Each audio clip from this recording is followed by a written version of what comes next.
NERDSoul. Late ill kid at OneYoungsta holding it down, bringing that street geek and nerd soul. What is up, my people? Today all year, coming with another wonderful episode of Dope Folks. We have been chilling with some cool people, writers, artists, actors, content creators, event planners, all kinds of stuff. And today we have a very cool writer that we met on Twitter, I think. I believe we met on Twitter. A while ago, too. Which is a bad place normally to meet. But right. Met this guy on Twitter. He writes a cool book, but I'm going to introduce you to John Robinson IV. Hey, what's going on, y'all? So, for the people watching, what do you do? I am primarily a writer, content creator. Started a blog a few years ago, fourthwall.net. I started just posting random nerd stuff up there. It turned into movie reviews and then comic reviews, and then kind of shifted to writing. Now these days I mostly post my podcast on there. I'm also a podcaster. Right now I podcast about writing primarily. In the past I podcasted about comics and stuff like that. But right now it's strictly writing. It's called Beyond the Fourth Wall of Writing. And that's with IVWall. So it's like, I'm John Robinson IV, so you got to have the IV in there, But yeah, we talk about the technical craft of writing, and then I'm also, of course, a writer. I'm talking about writing, clearly. I work on a comic book called Scorpio. It's been published in Corpus, Anthology of Body Elements, published in Kamikaze. They have new anthologies coming out pretty soon. I'm one of the writers on there. So yeah, I'm working on all kinds of stuff to shoot. So yeah.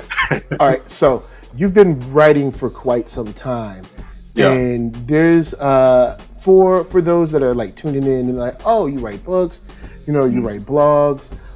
What is your approach when it comes to writing, say, a comic or a blog, and how does that differ when, like, even you said you're getting into novels and stuff like that? How does your approach differ, or is it the same of just making sure that you have a tight story or a tight point to prove?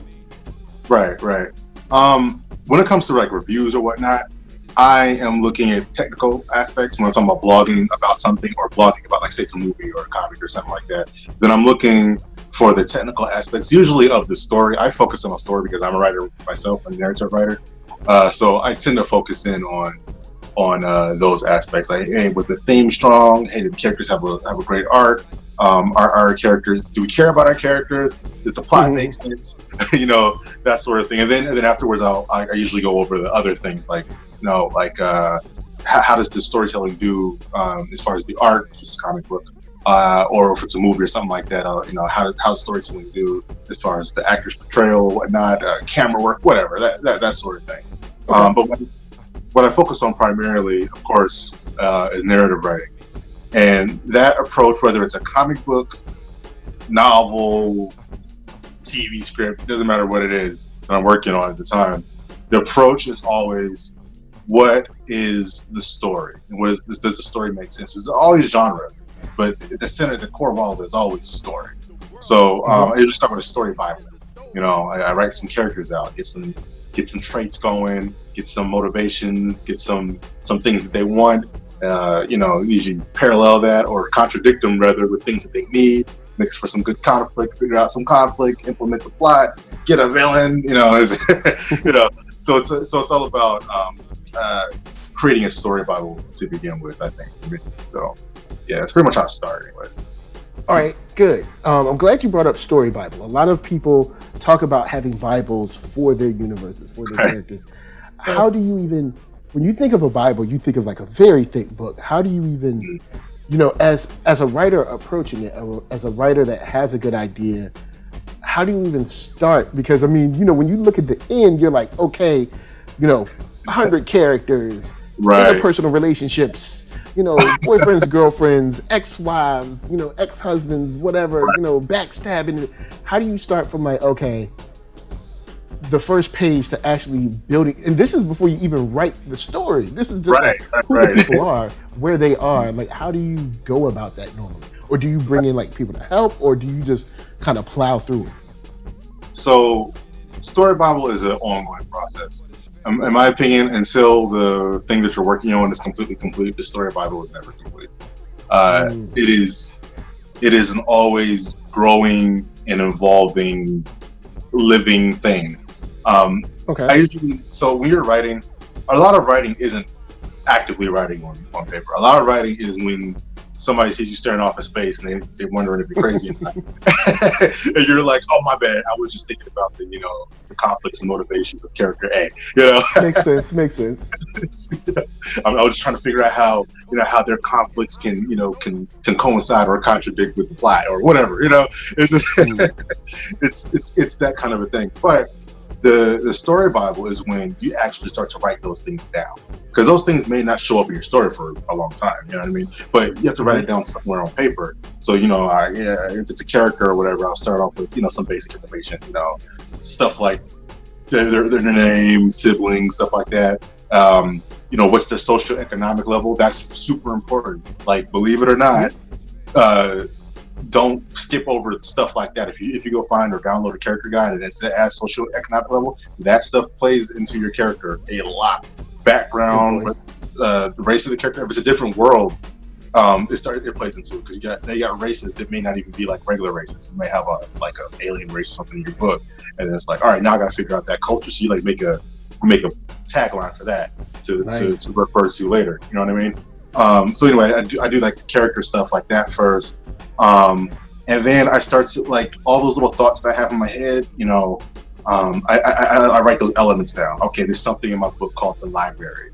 This library is a mystical place nobody ever goes to because they're scared of it. Why are they scared of it when people have gone to the library and never returned?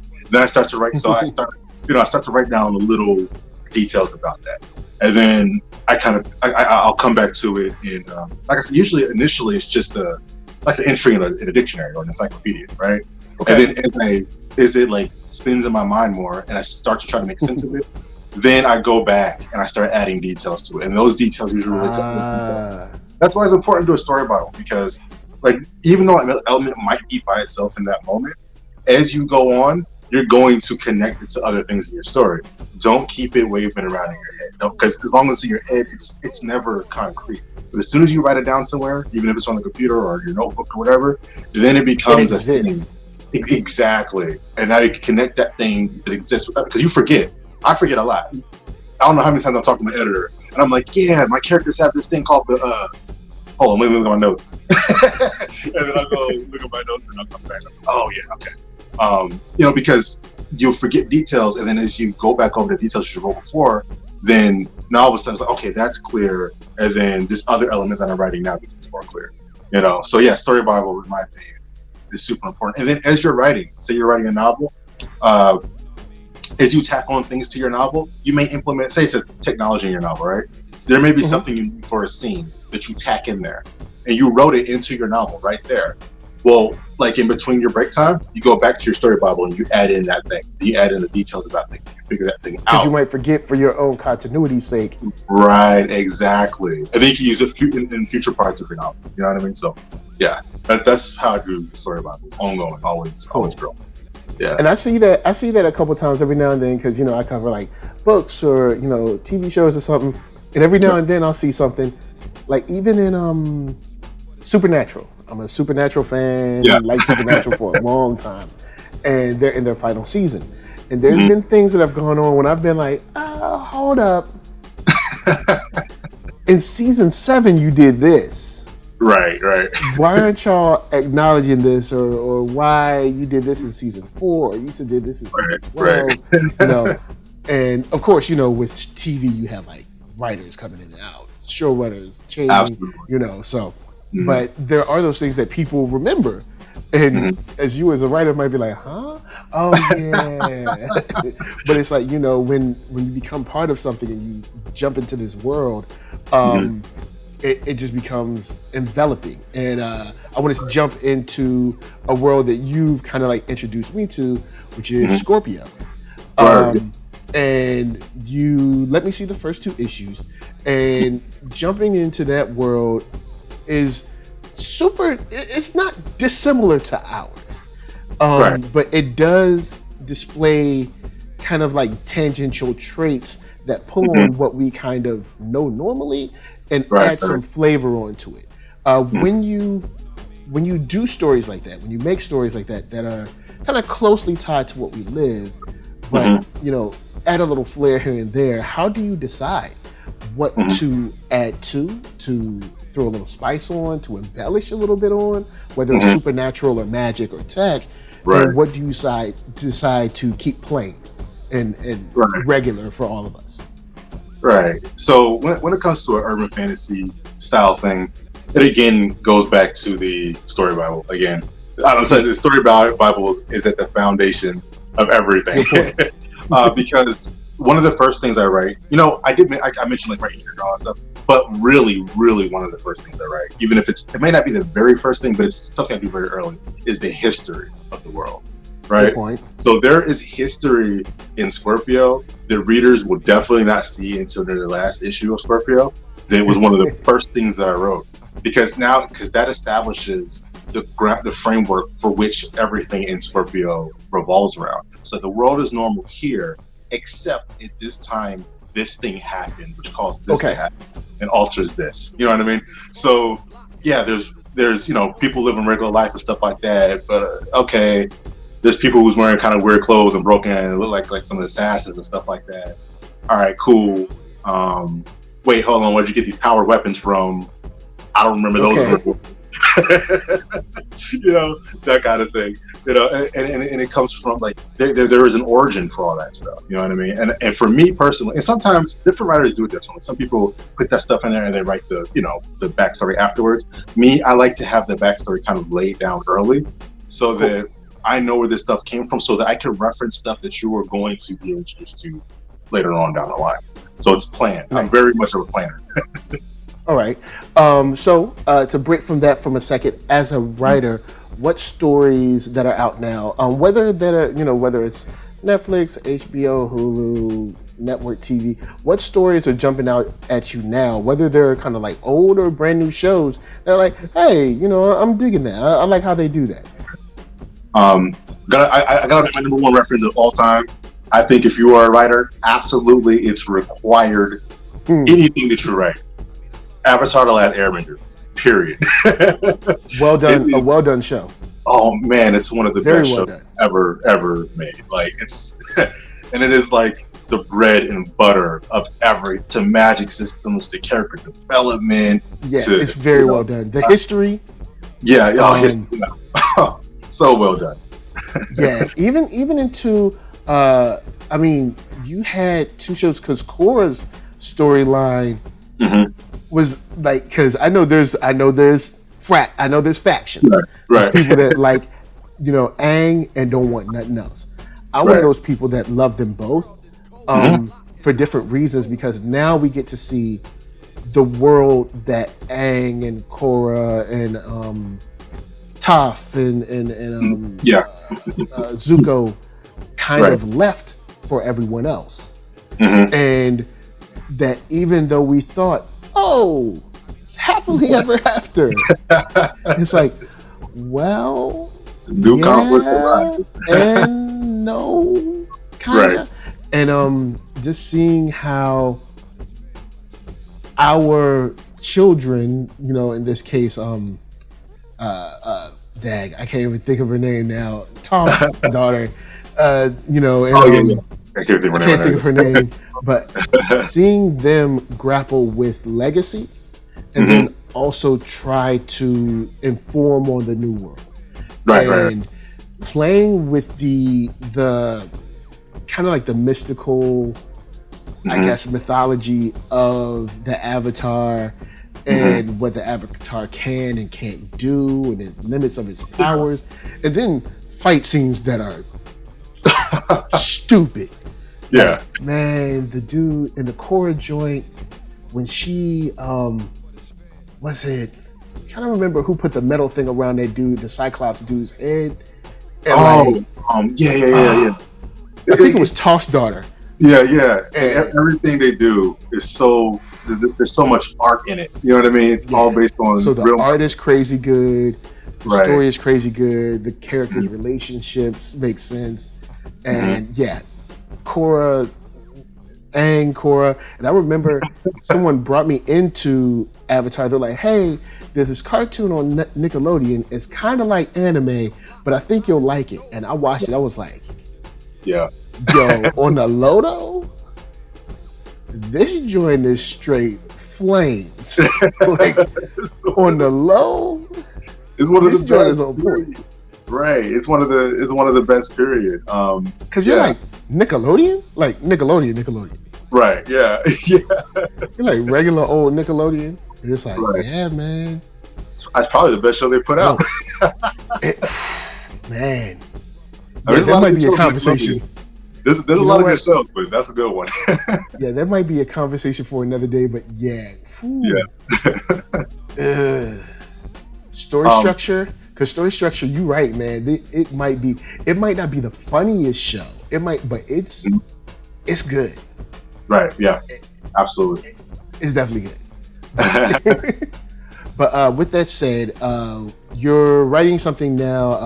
Are you working on Scorpio issue 3 now or no? Literally today, before this call, I've officially handed the script for Scorpio number 3 over to an artist. So it's out of my hands. Nice. Well, it's out of my hands. We're going to it. Yeah. So good. So when it comes to things like Scorpio or even novels, how much of your own experience do you place into the characters or the character or characters when you're writing along?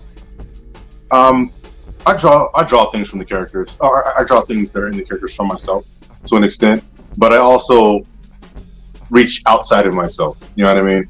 And I reach for different parts of myself. People contradict one another naturally. I want to be this way, but I also kind of think this way. You know, that sort of thing. So I try to think of the things that contradict in myself, and then I'll put some of those elements into a character, and then see what aspects of their personality can contradict with one another. You know, so it's kind of like what's a good example? If I say that I'm taking care of my family and I have all these family values and I'm really strong in my family values or whatnot, but you know, I never, you know, I don't know, my family had a rich roll every weekend and I never do it. You know what I mean? Or my family believes in, like, for example, Daniel's father taught them to always practice martial arts. You know, there's two brothers and a sister. The two brothers stopped practicing a long time ago, and only the sister I ain't worried about that. kind of held to it. But he says, "Oh yeah, I'm really strong about family and stuff like that, and I'm holding up our tradition." But all he really cares about is running his company, and he tries to convince himself, "Oh yeah, running my company is family. You know, it's part of the family business," and it kind of is, kind of family tradition. But at the same time, you're ignoring your other family traditions and stuff like that. You know, or placing values in one thing. Like, yeah, you know, I really have real strong values as far as family and taking care of one's family and whatnot. Yet I'm cheating on my fiance, you know, like stuff like that. So he's got those kind of issues. Mind you, the cheating thing is not calling for me. So I realized, like, make sure, guys. Just realize, just so you know, the question that you that's asked. not mine. No, that's not mine. No, but as far as like just wanting to do something and not always being able to achieve that thing in the way that you think you are or that you want to achieve it, like those sort of aspects are in there, or even in Amy. Right. So she has certain aspects about, I'm trying to stay true to my family values and whatnot, but at the same time, this causes me to be more introverted or standoffish or antisocial or whatever it is, you know. Okay. So yeah. All right. When you finish up this, well, now that you've handed in the kind of like the scripting for issue number 3, what are you working on now besides Scorpio? What are you looking forward to, like, kind of on the horizon? Word. So I have one project I can't mention. I can say that I'm working on it with artists in the community, fellow artists. I'm sure people have heard of. I can't mention it yet. We're going to announce it together. But I have something we're working on. He actually approached me about it, He was like, oh, Ooh. they start with Scorpio. He was like, he read first issue of Scorpio, and he calls me on Facebook Messenger. He's like, yo, he was like, I read Scorpio #1. It's like a year ago. He's like, yo, I read Scorpio Nice. #1. He was like, yo, I dig it. I read a lot of indie books, and like this one stuck out to me. He's like, no, we got to work on something in the future. So it's all right, cool. So I circled back around with them, and now we're slowly building the blocks for this new world. So I can't really name it or name the artist or anything like that yet, but that's coming. All right. I have another comic that's coming soon called Apex Hex, magic-based comic. Basically, these two detectives that are kind of opposite, who are coming together on this mission to save these, or to figure out who's killing these mages, like high-level mages are dropping dead, and they're like, all right. I don't know. Some name right. It's like, I don't know how, old boy over here at the top, who's the master of, Azure magic, just dropped dead. But we got to figure out what kills them, because that's just not normal. And then another person's high. So, and they're all dying the same way. So they go on this mission to figure out what's killing these mages. And along the way, they figure out like huge secrets about their city, about the world. And they're like, oh, like there's a lot of stuff that we just weren't ready for. Yeah, and I like that too. I like those stories where it's like everything seems like, hey, everything's okay. Right. Someone died. Let's just investigate this regular murder. It should just be fine, because people get murdered all the time. So let's just investigate this, and that should be it. And the next thing you know, you're like, we're deep inside of a corruption case, and what we know actually might get us killed now. Exactly. Exactly. It's like, oh, I got in too deep, man. I thought this was just going to be a normal case. Right. You got your jaded. One of them is an older jaded dude. He's like, in his late 40s. He's kind of like, yeah, man, I've been doing this thing for a long time. Like, I got this. And then this will be easy. Yeah. Then he gets partnered up with the newer mage, and her name is Ayana. So the older guy's Dizzy. Gets partnered up with Ayana. Ayana shows up, and she's like, yeah, I'm brand new and I'm ready to roll. It's just kind of like I don't want to work with her. Pumping brakes. Right. You're too excited. Two opposing personality types, and they got to work together. But yeah, it's been fun so far. But yeah, those two things we're going to still my novel DSX Anima, still working on. Working on it forever, but I'm circling back around to really polishing up. It's been done for a while. It's really just it's serious editing to be done. So yeah, gotta circle back around and finish that up. But yeah. All right, great. Now that we are in the Corona timeline, have you seen more or less ability to kind of operate as a writer and work on things, complete things, or has it been stifling? Has it been, has it slowed you down a little bit, or has it been a little bit of column A and B? A and B. Some days I work. I'm IT, so things have I'm at home. I am working from home, but things have kind of riled up, because everybody's working from home, and we're IT, which provide the ability to work from home. And of course, I'm network administrator, so I'm directly in the line of making sure people can work from home. So is the VPN down? All right, VPN working. Oh, somebody lost connectivity. Okay, why is this program not working over the VPN? So so it's been a lot of troubleshooting. At the same time, so on calmer days, I can get more writing done. I can focus a little bit more. I'm at home. I got my work computer and my regular home computer, so I can kind of be at both a little bit. If I'm working on something for work and I'm waiting for a file transfer or something, I can go and look at my story notes or whatever. So it's been a little bit. I think my commute is not down. I live in Atlanta. The commute itself saves hella time. Yeah. So that's better. Right. So, but it's been pretty decent for me. I'm again, like I said, I'm fortunate to work IT, so I continue to work. I know that a lot of other people have a lot of stressful situations. Some people got laid off. and stuff like that. So I always remind myself of that, and I feel blessed. I work at IT, and I always reach out to people who are in different situations, kind of like, hey, how you doing? What's going on? Like, you need help with anything, stuff like that. Cool.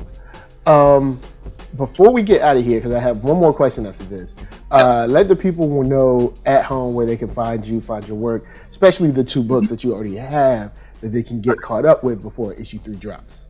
Right. So you can find me online.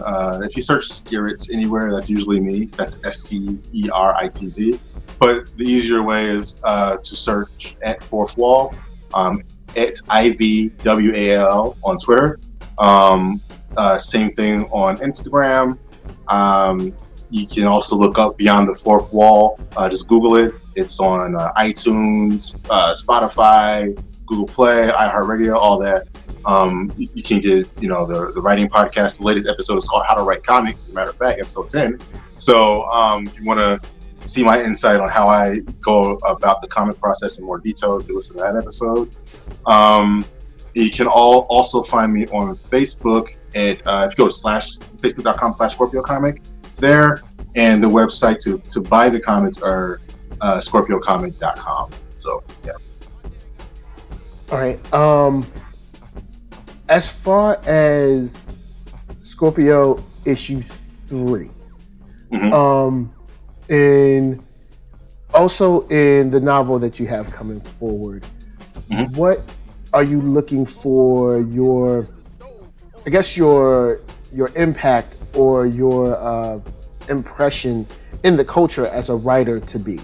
Are you looking to be more of kind of like a well-versed, diverse writer as far as like being able to do novels and comics, or are you looking to be kind of like known as the guy that does this? Right. So right now my focus has shifted drastically in the last couple of years to comics. Probably like that medium the most. I mean, I've been reading comics since I was a kid, and since I dived into writing in them, I really, really like the idea. It's definitely harder to do because you got to get a team, money, running Kickstarters, sales, social media. It's a whole lifestyle. But I always still love the art of prose, like just writing on paper. So like what you'll see from me most of the time will probably be comics, but you'll also see, you'll see like that novel is definitely going to happen. You'll see short stories here and there for me. That's kind of my focus. Great. Well, thank you for hanging with me. I know we're always trying to figure out interesting ways to hang out in this Corona timeline. Right. But thank you for hanging, guys. Thank you for watching. Chilling out with myself, of course, John the Fizzorth, and also going to check out Scorpion. It's in the link below. But of course, thank you for chilling. Check me out, NERDSoul, Facebook, Instagram, Twitter, all them places. But until next time, this is us to you saying peace. Peace out.